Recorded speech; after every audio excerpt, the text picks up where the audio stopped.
Welcome students, solid স্টেটের তৃতীয় পর্ব শুরু করছি। আজকের টপিক শুরু করছি ইমপারফেকশনস ইন সলিড। তো ইমপারফেকশন কথার অর্থ ত্রুটি, অর্থাৎ ইমপিউরিটি হতে পারে বা ডিফেক্ট হতে পারে।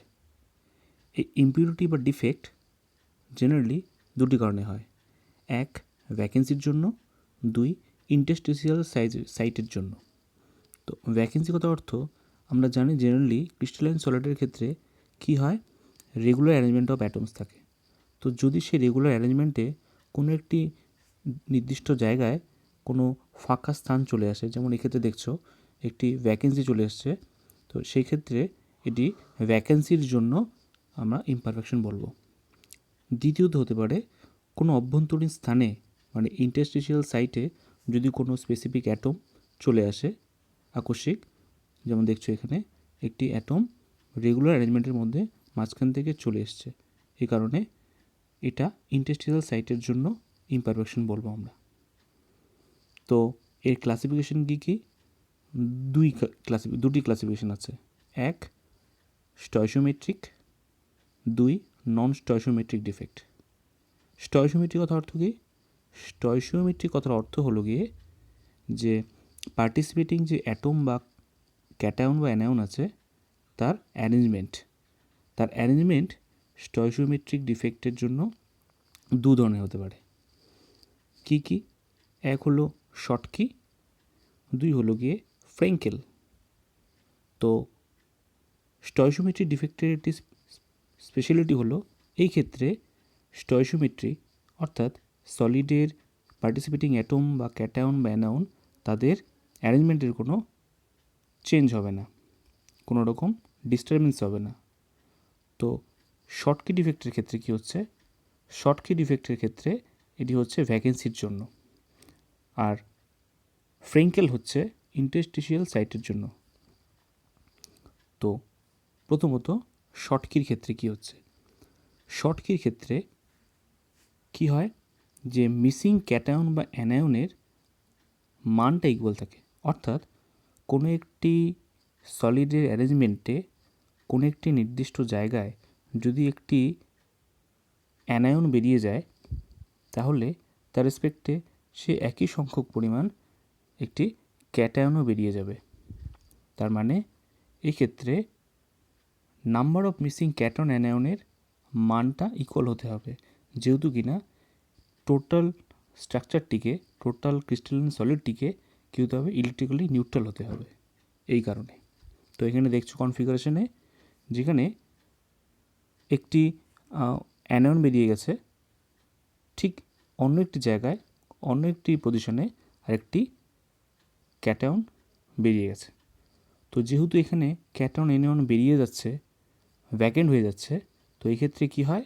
এই ক্ষেত্রে ডেনসিটি কী হয়? ডিক্রিজ হয়ে যায়, ডেনসিটির মান ডিক্রিজ হয়ে যাবে খুবই অবভিয়াসলি। তৃতীয়ত কী হবে? তৃতীয়ত হবে যে এরা সাধারণত এমন সমস্ত সলিড ক্রিস্টালাইন ক্ষেত্রে ঘটবে যাদের ক্ষেত্রে ক্যাটায়ন এবং অ্যানায়নের সাইজটা অলমোস্ট সিমিলার হবে, যেমন NaCl, KCl, AgBr এদের ক্ষেত্রে কী হয়? ক্যাটায়ন এবং অ্যানায়নের সাইজ অলমোস্ট সিমিলার, সমান হতে হবে সাইজটা, সেই ক্ষেত্রে শর্টকি ডিফেক্ট দেখা যায়। ফ্রেঙ্কেলের ক্ষেত্রে কী হচ্ছে? ফ্রেঙ্কেলের ক্ষেত্রে হচ্ছে যে একটি নির্দিষ্ট স্থান থেকে, তার অরিজিনাল সাইট থেকে কোনো ক্ষুদ্র সাইজের কোনো ক্যাটায়ন যখন ডিসলোকেট হয়ে গিয়ে কোনো ইন্টারস্টিশিয়াল সাইটে চলে যাচ্ছে, যেমন এক্ষেত্রে দেখতে পাচ্ছ যে একটি ক্যাটায়ন তার অরিজিনাল সাইট থেকে ডিসলোকেট হয়ে গিয়ে কোনো মাঝখানের একটি স্থানে ইন্টারস্টিশিয়াল সাইটে প্রবেশ করলো। যেমন ধরো জিঙ্ক সালফাইডের ক্ষেত্রে কী হচ্ছে? যেহেতু জিঙ্ক +2 তার সাইজ S-2 থেকে ছোট, তো এই ক্ষেত্রে তারা ফ্রেঙ্কেল ডিফেক্ট দেখায়, অর্থাৎ জিঙ্ক 2+ তার অরিজিনাল সাইট থেকে ডিসলোকেট করে গিয়ে ইন্টারস্টিশিয়াল পজিশনে চলে যাবে। তো এই ক্ষেত্রে কী হচ্ছে? যেহেতু কোনো রকম ক্যাটায়ন বা অ্যানায়নের সংখ্যা কোয়ান্টিটি চেঞ্জ হচ্ছে না, তো এক্ষেত্রে কী হবে, ডেনসিটি কিন্তু চেঞ্জ হবে না, ডেনসিটি কিন্তু ইনট্যাক্ট থাকবে।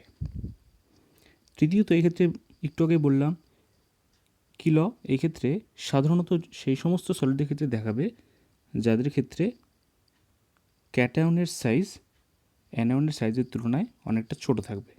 যেমন জিঙ্ক সালফাইডের ক্ষেত্রে জিঙ্কের সাইজ সালফাইডের তুলনায় ছোট। উদাহরণ কি, zinc sulphide, silver chloride, silver bromide. এক্ষেত্রে লক্ষণীয়, শর্টকির ক্ষেত্রেও সিলভার ব্রোমাইড, দ্যাট মিন্স এজিবিআর উদাহরণ, আবার ফ্রেঙ্কেলের ক্ষেত্রেও এজিবিআর উদাহরণ। এজিবিআর দুই টাইপেরই ডিফেক্ট দেখায়, ফ্রেঙ্কেল এবং শর্টকি বোথ। এবার আসি নন স্টয়সিওমেট্রিক ডিফেক্টের ক্ষেত্রে। তো যেহেতু নন স্টয়সিওমেট্রিক, তো এক্ষেত্রে কী হচ্ছে, এর অ্যারেঞ্জমেন্ট অর্থাৎ স্টয়সিওমেট্রি চেঞ্জ হয়ে যাবে, ডিস্টার্ব হয়ে যাবে। তো এই ডিস্টারবেন্স দুটি কারণে হতে পারে। এক, মেটাল এক্সেস হয়ে গেল, that means metal excess defects. কী হচ্ছে এক্ষেত্রে, এই ক্ষেত্রে number of metal cation will be greater than anions. আর কি হতে পারে, আর হতে পারে মেটাল ডেফিসিয়েন্সি ডিফেক্ট। তার মানে এক্ষেত্রে number of cations is less than number of anions. তার মানে স্টয়সিওমেট্রির ক্ষেত্রে চেঞ্জ হচ্ছে। তো এই নন স্টয়সিওমেট্রিক ডিফেক্টের ক্ষেত্রে দু টাইপের আমরা দেখতে পারি। এক, মেটাল অ্যাক্সেস ডিফেক্ট, যেখানে মেটাল এক্সেসিভ হয়ে যাচ্ছে, পরিমাণ বেড়ে যাচ্ছে, number of metal cations is greater than number of anions. And দ্বিতীয়ত দেখতে পাচ্ছি মেটাল ডেফিসিয়েন্সি ডিফেক্ট, যেক্ষেত্রে number of metal cations will be less than number of anions. এবার মেটাল এক্সেস ডিফেক্ট আবার দু কারণে হতে পারে, দুটি রিজন হতে পারে। এক কি, হয় অ্যানায়ন ভ্যাকেন্ট হয়ে গেল, অ্যানায়ন মিস হয়ে গেল, অথবা এক্সট্রা ক্যাটায়ন চলে আসলো, অ্যানায়নিক ভ্যাকেন্সি দাঁড়ালো, অথবা এক্সেসিভ ক্যাটায়ন প্রবেশ করলো ইন্টারস্টিশিয়াল সাইটে। দ্যাট মিন্স প্রথম রিজনটা হচ্ছে ভ্যাকেন্সির জন্য, দ্বিতীয় রিজনটা হচ্ছে ইন্টারস্টিশিয়াল সাইটে প্রবেশের জন্য। তো প্রথমটা অ্যানায়নিক ভ্যাকেন্সি। আগেই বললাম এক্ষেত্রে কী হচ্ছে, কি an anion is missing from its lattice site, leaving behind an electron minus to maintain the electrical balance.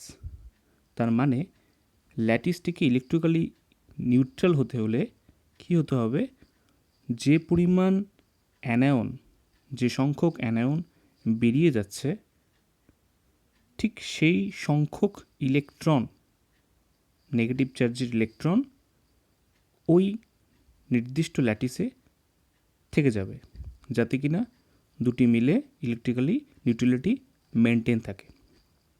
তো এক্ষেত্রে দেখতে পাচ্ছ যে এই যে পজিশনে, এই পজিশনে অ্যাকচুয়ালি একটা কী ছিল, অ্যানায়ন ছিল, একটি নেগেটিভ অ্যানায়ন ছিল। সে কী করছে, বেরিয়ে গিয়ে তার ইলেকট্রনটি এখানে রেখে যাচ্ছে।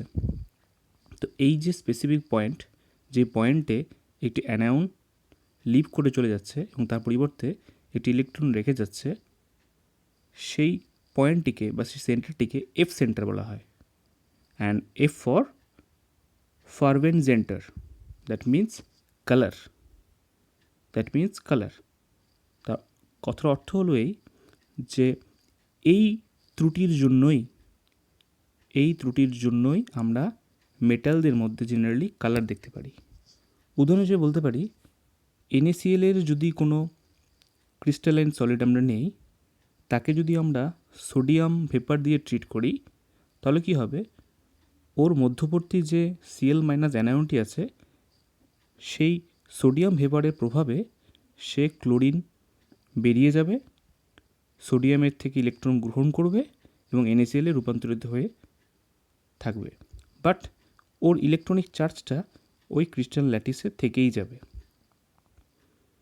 এবং এই কারণেই আমরা সাধারণত NaCl অনেক সময় কী দেখি, ইয়েলোইশ কালারের দেখি। তো উদাহরণস্বরূপ কী হতে পারে, NaCl হতে পারে, KCl হতে পারে।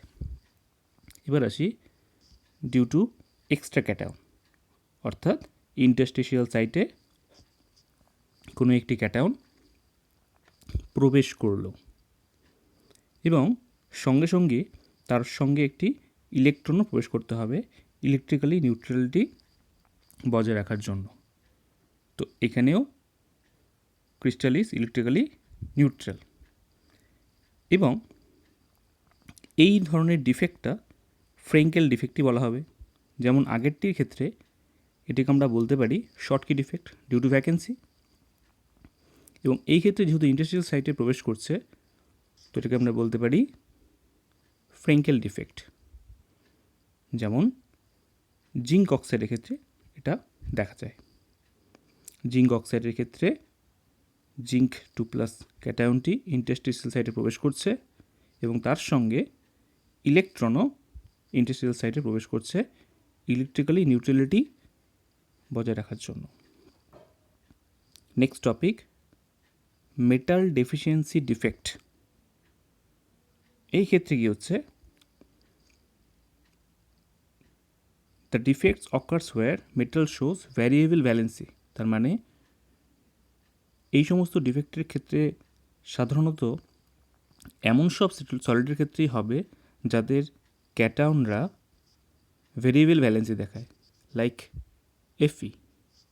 এই দু ধরনের ভ্যালেন্সি আছে, কী কী জানি, Fe2+ অ্যান্ড Fe3+।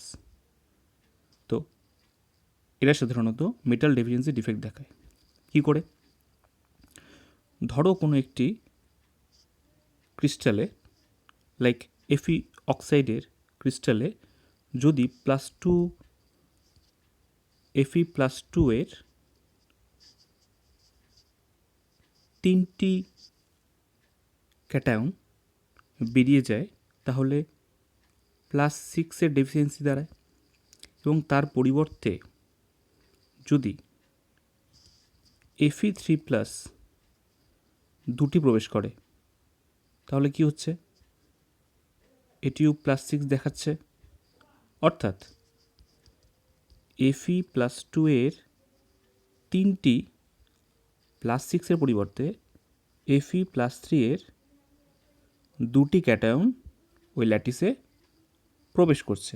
তার মানে ক্যাটায়নের পরিমাণ হচ্ছে 3 থেকে 2 হয়ে গেল।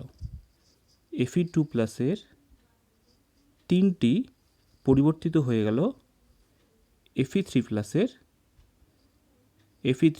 এর 2টিতে। এক্ষেত্রে ভ্যাকেন্সি দাঁড়ালো 1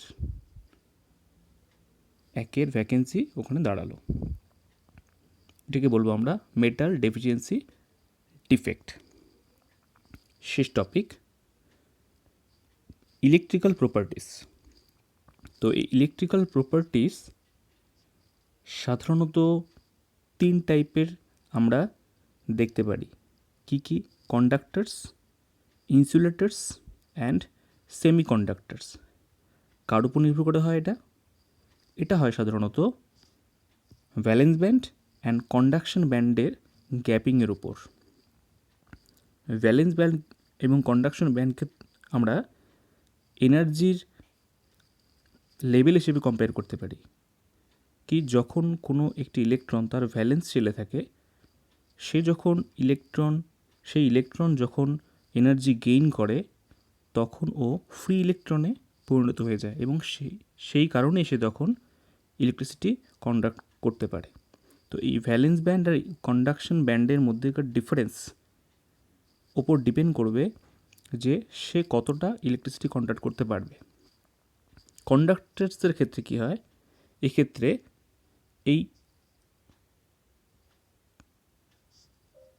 এই কন্ডাকশন ব্যান্ড আর ভ্যালেন্স ব্যান্ডের মধ্যেকার ডিফারেন্সটা একদম মিনিমাল হয়। বলতে পারি তারা পরস্পর কী করে থাকে, ওভারল্যাপ করে থাকে অথবা অ্যাডজেসেন্ট পজিশনে থাকে। ফলে এই ক্ষেত্রে কী হয়, ভ্যালেন্স ব্যান্ড থেকে ইলেকট্রনকে খুব সামান্য পরিমাণ এনার্জি দিলেই সে এনার্জি গেইন করে কন্ডাকশন ব্যান্ডে চলে যেতে পারবে এবং সে তখন কন্ডাকশন করবে। তো এই ক্ষেত্রে কন্ডাক্টার্সরা কী হয়, ভেরি গুড কন্ডাক্টার্স হয় এবং ভেরি গুড হিটও কন্ডাক্ট করতে পারে, যেমন কি না আয়রন এবং কপার। তো ভ্যালেন্স ব্যান্ড এবং কন্ডাকশন ব্যান্ডের ডিস্টেন্স খুব মিনিমাল বা নেগলিজিবল, সেই ক্ষেত্রে তারা বলবো conductors. Very less energy is required to excite the electrons from valence band to conduction band, and hence they are very good conductors of heat and electricity like iron and copper. দ্বিতীয়ত insulator. এই ক্ষেত্রে valence band এবং conduction ব্যান্ডের মধ্যে difference, that means energy gapping, খুব বেশি পরিমাণে থাকে এবং সেটাকে আমরা বলি ফরবিডেন জোন। তো এই বেশি পরিমাণ গ্যাপিংয়ের জন্য বেশি পরিমাণ এনার্জি দিতে হবে ভ্যালেন্স ব্যান্ড থেকে ইলেকট্রনকে কন্ডাকশন ব্যান্ডে নিয়ে যেতে, এবং যার ফলেই এরা ব্যাড কন্ডাক্টার্স হয় of heat and electricity like rubber and glass. তৃতীয়ত সেমিকন্ডাক্টার্স। এদের ক্ষেত্রে ভ্যালেন্স ব্যান্ড এবং কন্ডাকশন ব্যান্ডের গ্যাপিংটা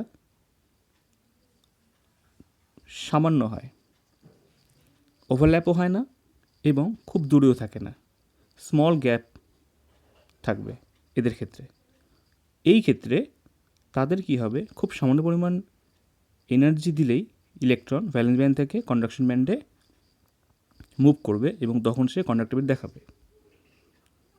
তো number of electrons for conductivity is relatively less as compare to metals in semiconductors, এটা মনে রাখতে হবে। উদাহরণ কি, সিলিকন অ্যান্ড জার্মেনিয়াম। এবং আরেকটি পয়েন্ট যেটি হলো, এই সেমিকন্ডাক্টারদের ক্ষেত্রে কন্ডাক্টিভিটি ইনক্রিজ করা যায় কি করে, তাদের মধ্যে কিছু impurity like arsenic and boron যদি আমি অ্যাড করে দিই সেমিকন্ডাক্টরের মধ্যে, তাদের কন্ডাক্টিভিটি ইনক্রিজ হয়। তো সলিডের টপিক আজকে এই পর্যন্তই শেষ করছি। Thank you.